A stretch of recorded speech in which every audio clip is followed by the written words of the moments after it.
मैं 17 की और वे 39 साल के शादीशुदा आदमी। Love story.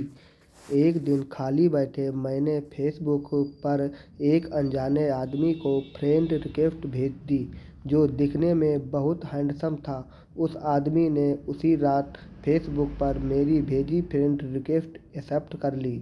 तुम्हें पता है कि तुम कितनी खूबसूरत लग रही हो, उसने मैसेज किया।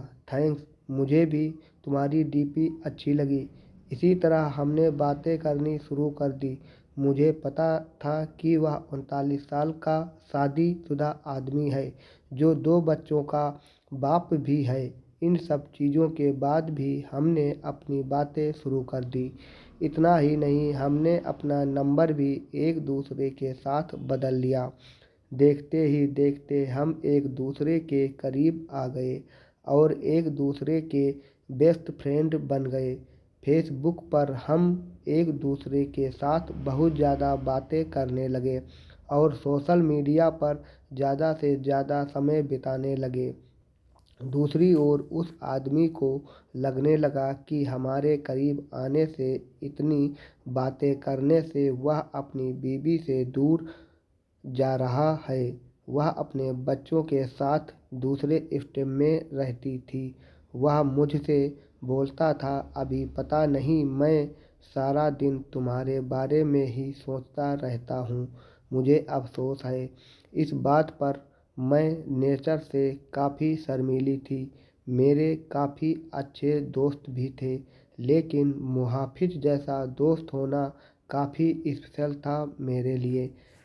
1 महीने की चैटिंग के बाद हमने स्काइपिंग करना भी शुरू कर दिया। हम उस पर बातें कम और एक दूसरे को घंटों निहारा ज़्यादा करते थे। एक रात वह मेरे साथ वीडियो कॉल पर था। उसने बोला, ऐसे देखते देखते कहीं प्यार ना हो जाए। अब हम रोज़ ही वीडियो कॉल करने लग गए।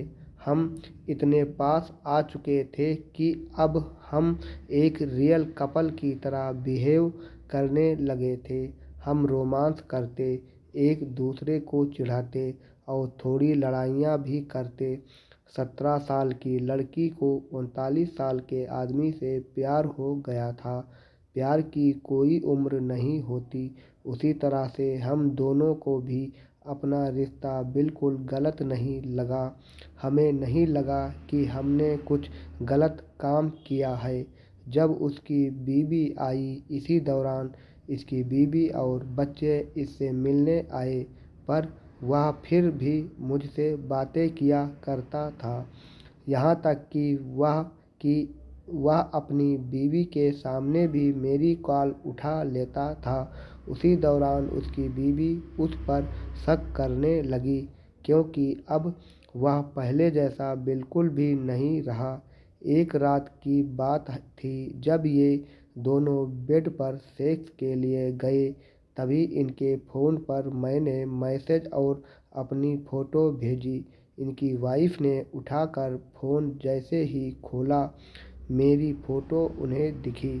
उसकी वाइफ ने कोई रिएक्शन नहीं दिया, बस मुहाफिज को जोर का थप्पड़ मारा और रोने लगी। 3 दिनों के बाद वह घर छोड़कर चली गई। मुझे उसकी वाइफ के लिए काफ़ी बुरा लगा, इसलिए मैंने उससे कई दिनों तक बातचीत बंद कर दी। उसकी वाइफ के जाने के बाद हम फिर से मिले और हमने लॉन्ग ड्राइव पर जाने का प्लान बनाया। जब उसने मुझे प्रपोज किया, मुझे सिर्फ तुम ही चाहिए और कुछ नहीं। अपनी जवानी में मैं काफ़ी सारी लड़कियों से मिला, पर तुम ही एक ऐसी लड़की हो जिसने मेरा दिल चुराया है। वहाँ कुछ देर के लिए शांति छा गई। फिर उसने मुझे आई लव यू बोला। उसकी आंखों में आंसू थे। हम एक दूसरे को किस करना चाहते थे, गले लगाना चाहते थे। दूसरे दिन मुझे एक मैसेज मिला, जिसमें उसने लिखा था, हे डार्लिंग, आई लव यू, लेकिन मेरा परिवार भी है, मेरी कुछ ड्यूटीज़ भी हैं। ये मेरा तुमको आखिरी मैसेज है। मुझे प्लीज़ कॉल या टेक्स्ट मत करना। मैं तुम्हें ब्लॉक कर रहा हूँ। मुझे ऐसा लगा कि मानो मैं शादी के बाद विधवा बन गई हूँ। मैं बुरी तरह से टूट चुकी थी, काफ़ी परेशान थी। फिर लौटा वो मेरी ज़िंदगी में। 3 माह बीत जाने के बाद मैं एक लड़के के साथ रिलेशनशिप में आई। एक दिन मेरे पास किसी दूसरे नंबर से मुहाफिज का मैसेज आया, बानी इज डैट यू? प्लीज़ मेरी लाइफ में दोबारा वापस आ जाओ। मैं तुम्हारे बिना नहीं रह सकता। मैं समझ गई कि यह उसी का नंबर है और फूट फूट कर रोने लगी। 1 घंटे की चैटिंग के बाद मेरी दिल फिर से पिघलने लगा। मेरे बॉयफ्रेंड को इन सब चीज़ों के बारे में कुछ नहीं पता था। मैंने उससे सब कुछ छुपा कर रखा था। मैंने उस पूरी रात केवल मुहाफिज से बातें की। एक दिन मुहाफिज ने मुझे अपने घर पर लंच के लिए बुलाया था। मैंने हाँ कर दी और चली गई। घर जाकर मैंने देखा कि वह खाली था और वहाँ केवल मुहाफिज के अलावा कोई और नहीं था।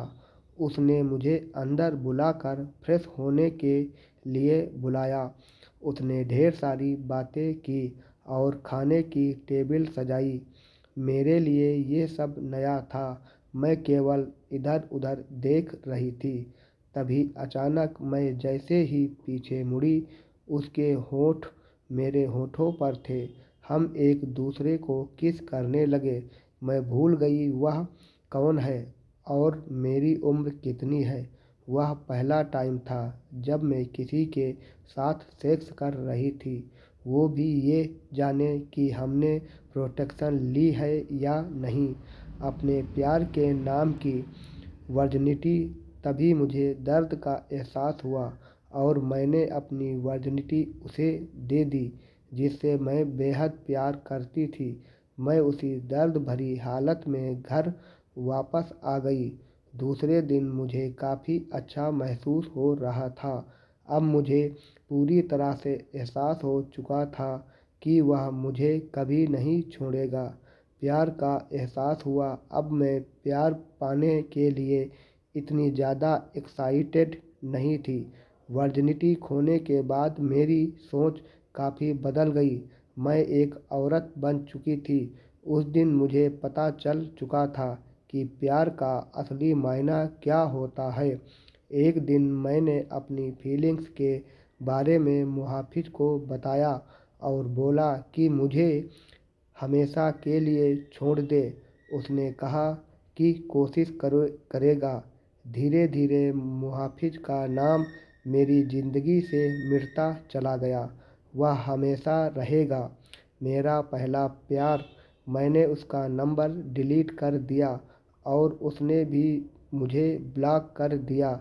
मैंने फिर उसे कभी ट्रेस करने की नहीं सोची, लेकिन उसकी यादें आज भी मुझे डराती हैं। मैं खुश थी कि मैं इस अजीब से लगने वाले रिश्ते से बाहर आ गई, लेकिन आज भी वह आदमी मेरा पहला प्यार रहेगा। मैं भगवान से दुआ मांगती हूँ कि मुझे जब भी कोई दे तो वह एकदम मुहाफिज जैसा हो। विनीत सत्य ब्लॉग में आपका हार्दिक स्वागत है। कृपया हमारे चैनल को लाइक और सब्सक्राइब करें। धन्यवाद।